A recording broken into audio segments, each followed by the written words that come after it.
o mês de Elul, porque vamos começar a preparação. Quando a gente escuta a palavra Elul, na verdade, a gente tem que é sinal que está chegando os dias, como fala, Yamim Noraim, os dias, tradução literal, os dias temíveis, são os dias de sentença, os dias do julgamento de Rosh Hashanah e também de Yom Kippur. E Elul é o tempo que a gente tem para se preparar, começar a se preparar para esses dias.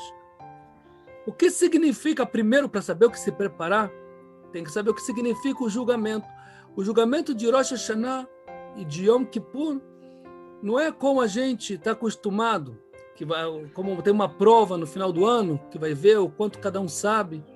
O julgamento é diferente um pouco, como eu já falei nos vídeos do canal, quem assistiu já, mas é um julgamento que vai ser estabelecido para cada um a função desse ano que está entrando. Então, cada um vai poder conquistar uma função melhor, vai ter condições de como cumprir essa função melhor dependendo desse julgamento. Então, o julgamento vai ser para ver como a pessoa se saiu, qual foi o aproveitamento dela, qual foi o quanto ela aproveitamento dela no ano passado, a partir do que ela recebeu de Hashem, como ela usou as coisas que recebeu, como usou a saúde, o dinheiro, etc. E a partir daí vai ser decidido que função ela vai receber para o próximo ano. Tem a Mishnah em Rosh Hashanah, no capítulo 1, Mishnah 2, que fala o seguinte: em 4 períodos o mundo é julgado. E assim ela continua a Mishnah até que chega no período de Rosh Hashanah. Todos os seres humanos passam diante de Hashem por um caminho estreito, como o caminho das ovelhas, que elas passam para ser contadas uma por uma, querendo dizer que cada pessoa vai ser analisado, as suas ações, a vontade que ela tem, onde estão as ambições dela, onde ela quer se colocar, assim, para o próximo ano. Então, o primeiro conselho que eu quero deixar aqui para vocês é que em Elul, o ideal do Elul é já se colocar em Elul em uma posição que você gostaria de estar no próximo ano. Começar a agir ou lutar para agir para ser uma pessoa que você gostaria de ser no próximo ano. Já seria como uma preparação prática, não só uma preparação teórica. Ainda mais os nossos sábios ensinam que em Elul não só é um tempo de preparação em termo técnico, porque é um período anterior aos dias de sentença, como também na parte espiritual tem uma ajuda especial em Elul. Em Elul são chamados Yemei Ratzon, dias de aceitação. São dias onde Hashem nos ajuda. São dias de conciliação, de proximidade com Hashem. Não é à toa que o signo de Elul, porque o zodíaco, na verdade, é pelos meses do hebraico.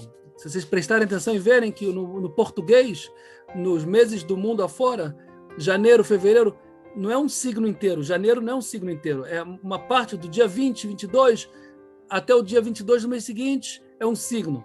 Porque isso é de acordo com as estrelas, com a formação das estrelas, que vai surgindo as estrelas em cada parte do ano, qual é as estrelas, qual constelação vai nascendo primeiro na corrente das estrelas. Então, tem uma ordem nisso, e essa ordem corta o mês ao meio. Você vê que o janeiro é do dia 20, 22 de janeiro até o dia 22 de março, é um signo. No hebraico, não. Cada mês do hebraico é um signo inteiro. O mês de Elul é um signo. Cada mês é dividido pelos meses do hebraico, os signos. É interessante ver que a gente vê que a sabedoria dos signos, do zodíaco, também temos que saber que o signo não é como o mundo afora entende. Vai ser um dia de sorte, vai ser um dia de azar. Não é isso, os signos, os sábios já ensinam para a gente que a influência que chega ao mundo chega através das estrelas. Deus traz para o mundo as influências através das estrelas. E o zodíaco, ele expressa a influência de cada mês que vai acontecer, que vai chegar nesse mês que está para vir. Então, justo o mês de Elul o signo de Elul é virgem, porque virgem também simboliza a pureza e também simboliza a conexão, a atração, que é a conexão com Hashem, com pureza. É o tempo que a gente tem de fazer uma conexão com Hashem de pureza. Para quem está preocupado e ligado para esse tema, é um tempo propício para se desfazer de cascas, klipot, como fala em hebraico, de cascas, de coisas que atrapalham essa conexão pura com Hashem, essa atração pura com Hashem, de uma conexão mais verdadeira. Isso é o mês de Elul. Então, não só na parte técnica, que é o mês que antecede o tempo de julgamento, que é, tecnicamente falando, é importante aproveitar esse tempo para se preparar. Se preparar quer dizer já começar a agir, colocar em prática essa nova pessoa que você quer ser. E não é fácil, porque a pessoa quer ser uma pessoa que é mais pedante, por exemplo, em fazer chesed, ajudar o próximo. Então, começar já a procurar e pensar como fazer, e já colocar em prática como fazer mais chesed, com mais bondade com as outras pessoas. Tem pessoas que querem se aprimorar mais no lado de como fazer a conexão com a Hashem, como conversar com a Hashem. Então, já começar a pegar um tempinho por dia, conversar com a Hashem, começar a ser mais fiel nas rezas. Quem mais fiel que eu digo? Ser mais constante nas rezas, também no shacharit, no mincha, no arvit, não perder rezas, tentar não perder minyanim, quem pode, quem tem minyan no local, e também consigo mesmo, se aprimorar o crescimento pessoal no estudo, tentar entender de verdade o estudo, e assim colocando em prática, nesses 3 campos, como essa pessoa, como gostaria de ser no próximo ano. Quem você gostaria, como você gostaria de chegar, como você gostaria de agir. Então, já começar a pensar nesse tema e começar a colocar em prática nesse mês, que é o mês de preparação físico e espiritual, tecnicamente falando, que antecede o mês, as sentenças, os dias de sentença, e também tem uma ajuda de Hashem especial nesses dias, para se desconectar das coisas que atrapalham e se conectar com o que a pessoa deve se conectar. Agora, tem que se lembrar também que o julgamento de Rosh Hashanah não é só o julgamento físico, como também espiritual. O que quer dizer isso? Não só é o julgamento nesse mundo, onde ela vai chegar, o que ela vai ser, como também no próximo mundo. Na verdade, o primeiro julgamento é qual vai ser o Olam Haba da pessoa, qual vai ser o mundo vindouro da pessoa, é julgado em Rosh Hashanah, e a partir de como vai ser o Olam Haba da pessoa, então vai ser definido também esse mundo, como vai ser as condições dela nesse mundo físico. É muito simples. Uma pessoa, por exemplo, que tem um Olam Haba, ela vai ter continuidade eterna, vai ter uma posição boa no Olam Haba, ela vai receber uma função a partir daí propícia para ela continuar crescendo e conquistando o Olam Haba, e também os acontecimentos do dia a dia dela vai ser para consertá-la, para ela poder receber esse Olam Haba de maneira íntegra. Por exemplo, às vezes a pessoa tem que passar por situações difíceis para consertar algum ponto, ou para se aprimorar como pessoa, ou para superar certas provas. Então, isso faz parte dessa função dela, também faz parte do ponto onde ela tem que chegar no Olam Haba. Mas vamos supor que tem uma pessoa que é uma pessoa perversa, que foi decretado que ela não vai ter o Olam Haba. Então, muitas vezes, ela vai ter que também ter acertos de contas com ela, e ela vai também receber as coisas boas que ela fez nesse mundo. Então, também vai ser decretado no Rosh Hashanah tudo que ela vai receber ou não receber, de acordo com a perda do Olam Haba dela, a perda do mundo vindouro dela. A partir daí também vai ser decidido acontecimentos no dia a dia dela do próximo ano. Porque se ela não merece o Olam Haba, uma vida, a continuação eterna, então ela vai ter que fechar as contas nesse mundo. A Hashem vai fechar as contas com esse mundo. Então ela vai começar a receber pelas coisas boas que ela fez, vai ter que também, vai ter acerto de contas também nesse mundo. Tudo vai acontecer para ela de maneira que ela vai fechar as contas com a Hashem. É claro que depois, quem tiver mérito, ele tem a chance ainda de passar expiação em vida, porque senão as contas ficam em aberto. No mundo espiritual vai ter que fechar as contas. E lá a situação é mais difícil, o conserto é mais duro. Então, o que vamos dar o próximo passo. O que impede a pessoa de melhorar, dela realmente captar a importância do mês de Elul e dos dias de sentença? Tem 3 pontos principais que impedem as pessoas de colocarem atenção nesse ponto, de se ligarem, de perceberem, captarem esse tempo que a gente está entrando agora, o mês de Elul e também os dias de sentença. O primeiro é a rotina, o dia a dia. A pessoa está muito focada no dia a dia dela. E é difícil ela romper esse ciclo para ela pensar nos temas mais abstratos, temas de julgamento, de função. Então, a rotina é o primeiro ponto que molesta a pessoa. O segundo ponto que traz essa moléstia, que eu digo moléstia, que molesta a pessoa a chegar nessa reflexão, é a própria influência das transgressões delas. Como falar, a impureza que ela gera com as transgressões, isso não deixa ela sentir o campo espiritual, e assim ela não tem como captar a importância desses dias. Então ela segue como dias normais, ela não sente a influência desses dias por causa da influência das suas transgressões. Então ela gera uma insensibilidade espiritual para a pessoa. E tem o terceiro ponto, que na minha opinião é o ponto mais forte e é o principal que molesta a pessoa. Não que os outros não são menos importantes. Os outros, a rotina do dia a dia, ela tem que também parar, refletir um pouco, romper essa rotina. O segundo ponto das transgressões, ela tem que realmente se arrepender, fazer a retificação dos erros dela, fazer tchuvá, para poder também ter essa sensibilidade. Por isso também em Elul é dia que os sefaradim, por exemplo, quem segue o costume sefaradi, o Shulchan Aruch possui que a partir do mês de Elul tem Slichot. Slichot são as rezas que se faz, os sefaradim fazem antes da reza de manhã, de perdão para Hashem. Todo mês de Elul eles fazem essa reza de perdão, que é Slichot. E os Ashkenazim começam a fazer Slichot uma semana antes de Rosh Hashanah. Assim é o costume, não porque tem menos pecados, assim porque assim é o costume dos Ashkenazim.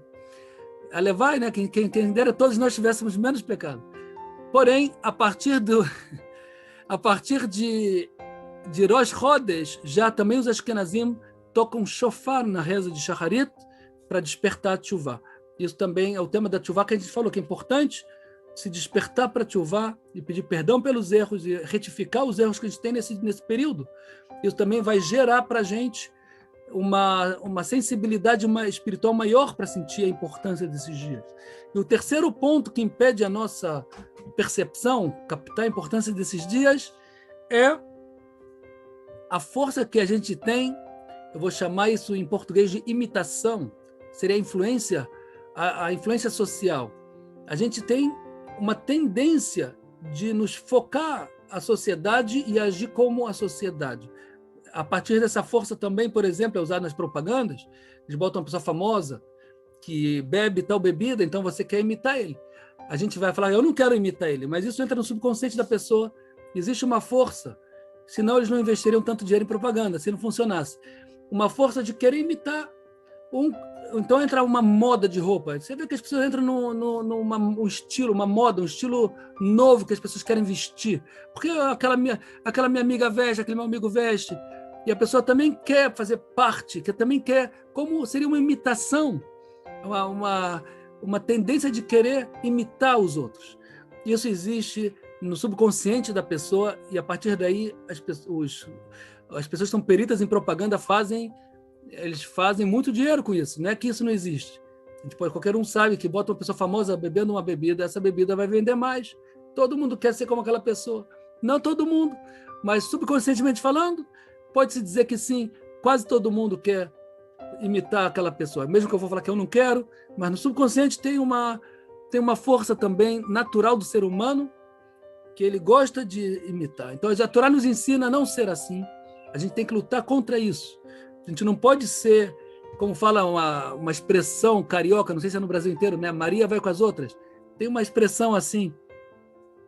Não se deixar levar pela moda, não se deixar levar pela imitação dos outros, pela influência social. É claro que você tem que se relacionar com a sociedade de maneira normal, ser uma pessoa normal, mas não se deixar, os teus valores, não se deixar levar por isso. Então, esse é um dos impedimentos principais que as pessoas no dia a dia dela, você vê que ninguém está preocupado por essa sentença. Em geral, as pessoas não estão preocupadas com Elul. Elas estão preocupadas em que filme vai ver, em que praia ela vai, em que roupa ela vai comprar, para onde ela vai viajar. E você vem falar de Elul, você vem falar de preparação para a sentença, função do próximo ano. Então, às vezes, então a gente se sente meio que sozinho, no meio de uma sociedade que está com o foco totalmente em outro lugar. Isso acaba também dentro da própria Yeshivá, dentro da própria comunidade, sinagoga. Vão ter também pessoas que não estão focadas, estão com foco em outro. A cabeça delas já estão nas férias, o que eu vou fazer nas férias, mais do que os dias das sentenças, o que eu vou fazer depois dos dias das sentenças que tem férias, para onde eu vou viajar, para que praia eu vou, etc. Então, se a pessoa se deixa levar por esse clima, então ela não vai sentir a importância que tem esses dias. Então, são 3 pontos que eu trouxe aqui principais. O primeiro seria que a pessoa está na rotina do dia a dia dela. O segundo ponto é que a pessoa tem as transgressões dela que geram uma influência que impede ela de sentir, então tem que se desfazer disso. E a rotina também tem que quebrar a rotina, querer parar, pegar um tempo para refletir. E também a influência social, não se focar no que os outros estão fazendo, se focar na sua pessoa, internalizar o pensamento, refletir. Se a pessoa consegue sentir uma vez por dia, refletir e sentir, mesmo que fechar os olhos e pensar forte, e pensar que agora a gente está se preparando para uma sentença, lá vai ser decidido a minha saúde, se eu vou viver, se eu não vou viver, se eu vou ficar doente, se eu não vou ficar doente, se eu vou ficar de quarentena, não vou ficar de quarentena, está tudo sendo definido, decidido nesse dia. E se os meus filhos, sobre o meu sustento, sobre quanto dinheiro eu vou receber no próximo ano, se eu vou ter dinheiro para comprar comida, se eu vou passar fome, se eu vou ter abundância. Não só eu, de maneira específica, como todo mundo, cada povo vai ser julgado, e de maneira genérica todo mundo vai ser julgado. Então, é hoje. Hoje começamos o mês de Elul. Hoje começa esse dia de refletir. Primeiro ponto, saber que o mês de Elul é um mês, tecnicamente falando, que antecede os dias de sentença. Então, é um tempo de se preocupar por ela. Outro ponto é que não só que é, tecnicamente falando, que antecede, como a influência toda que Deus preparou nesse dia. Como a gente vê, a influência de Elul é os 40 dias de Elul, junto com os 10 dias de Teshuvá, até Yom Kippur. São 40 dias. 40 dias são os 40 dias que Moshe ficou, que ele subiu no Har Sinai e ficou suplicando para Hashem pelo perdão do povo de Israel, e são os dias de aceitação, onde Deus aceitou as rezas de Moshe, e ele entregou as segundas tábuas da lei em Yom Kippur. O dia da entrega da Torá foi Yom Kippur, as segundas tábuas da lei. A segunda entrega da tábuas da lei foi em Yom Kippur. Então são os dias de aceitação, depois do pecado do bezerro de ouro, onde também está dizendo que tocaram o shofar quando Moshe subiu. Daí veio o costume de começar a tocar o shofar no mês de Elul, porque foi no começo, no Rosh Chodesh Elul, que tocaram o shofar quando Moshe subiu para despertar o povo em Teshuvá e não caírem outra vez em pecados como caíram na primeira vez do bezerro de ouro.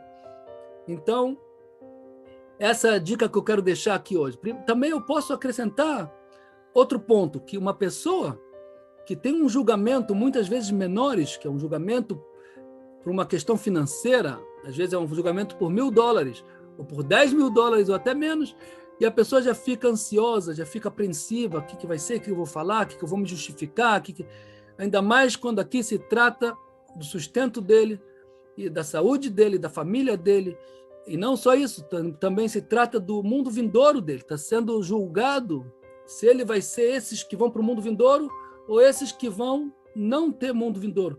Esse é o primeiro julgamento. Se ele vai ter mundo vindouro ou não vai ter. A partir daí vem os outros julgamentos, para saber como, a partir daí, onde ele vai se colocar, como vai ser a função dele, tanto para o bem como para o mal. Uma pessoa que não vai ter mundo vindouro e ele deseja fazer o mal, ele vai ser usado como uma peça no tabuleiro, no cenário do mundo, para o mal.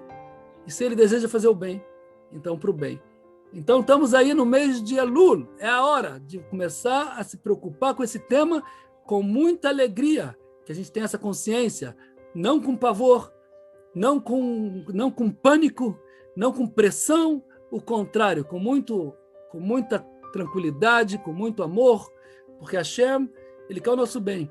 Então, pensar de maneira construtiva, de maneira produtiva, mas com muita alegria, com muita satisfação de saber que quem nos julga de verdade não são os juízes corruptos, não são pessoas que vão mentir no julgamento, é Hashem. Hashem está julgando a gente. Isso tem que trazer uma alegria, que no final das contas, a verdade vai ser revelada. Né? A gente tem hoje em dia uma decepção, que a gente vê que a gente não pode confiar na justiça, não pode confiar em vários lugares. Então a gente fica, tem uma injustiça no mundo, que a gente vive assim, a gente não sabe nem... Mesmo se alguém é inocente, pode ser culpado no julgamento, quando tem subornos, etc. Mas aqui a gente tem que estar muito contente, porque quem vai nos julgar, ele quer o nosso bem, e ele sabe dos nossos pensamentos, ele sabe o que a gente quis realmente fazer o bem, ele sabe qual a vontade de cada um. Então a gente pode estar tranquilo e estar satisfeito e contente, porque quem nos julga é Hashem. Baruch Hashem.